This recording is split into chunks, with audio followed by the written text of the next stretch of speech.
Hello বন্ধুরা, আজকে সকাল সকাল থালা বাসন ধুয়ে নিয়েছি। এদিকে নিয়ে নিয়েছি পেঁয়াজ কুচি, রসুন, আদা, আর এদিকে নিয়ে নিয়েছি লঙ্কা।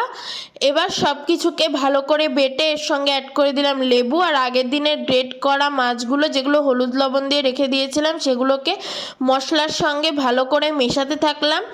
এদিকে একটা ব্যাটার তৈরি করব আমরা। তো ব্যাটার তৈরি করার জন্য প্রথমেই দিয়ে দিলাম বেকিং সোডা, ময়দা, জিরে গুঁড়ো, ধনে গুঁড়ো, হলুদ আর লবণ আর কিছুটা পরিমাণ জল। আর এদিকে নিয়ে নিয়েছি মুড়ি গুঁড়ো। তো কড়াইতে দিয়া তেল ঢেলে দিচ্ছে। তোমরা দেখতেই পাচ্ছ, ছোট্ট মানুষ ছোট্ট হাতে তেল ঢালছে। ও কিন্তু একটু ভয় ভয় পায় আগুনকে, তাই একটু দূরে দূরে সরে কাজগুলো করে। একদিকে ভালো এরকমভাবে করা। তো এখানে আর সব কিছু রেডি করে নিয়েছি আমরা।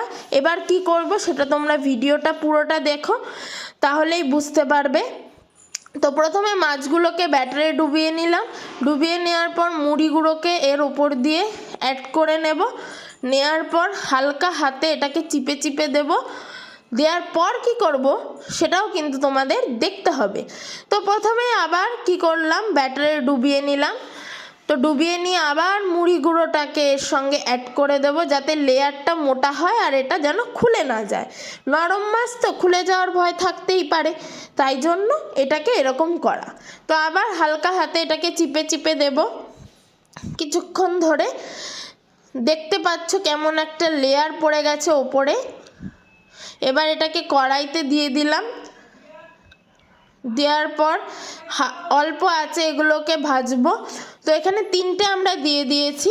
এবার অল্প আঁচে আমরা এটাকে ভাজতে হবে যাতে পুড়ে না যায়। তাই জন্য এটাকে হালকা হালকা করে নাড়াবো, যাতে পোড়ারও ভয় থাকবে না আবার খোলারও ভয় থাকবে না। তো আমরা নেড়ে এই যে উঠিয়ে নিচ্ছে সুজা। এবার তো কালারটা কেমন এসেছে তোমরা কমেন্টে জানিও। তো এই যে সবগুলো আমরা উঠিয়ে নিয়েছি, প্রথম 3টে, মানে প্রথমে 3টে দেওয়া হয়েছিল সেই 3টে উঠিয়ে নিয়েছি। এবার দিয়া খাচ্ছে, খেয়ে রিভিউ দেবে যে কেমন লাগছে সেটা বলবে। তো দিয়া খেয়ে বলল, গরম তো টেস্টটা মোটামুটি ভালোই। এবার আমি খাচ্ছি। আমি খেয়ে বললাম, টেস্টটা সত্যি দারুণ হয়েছে,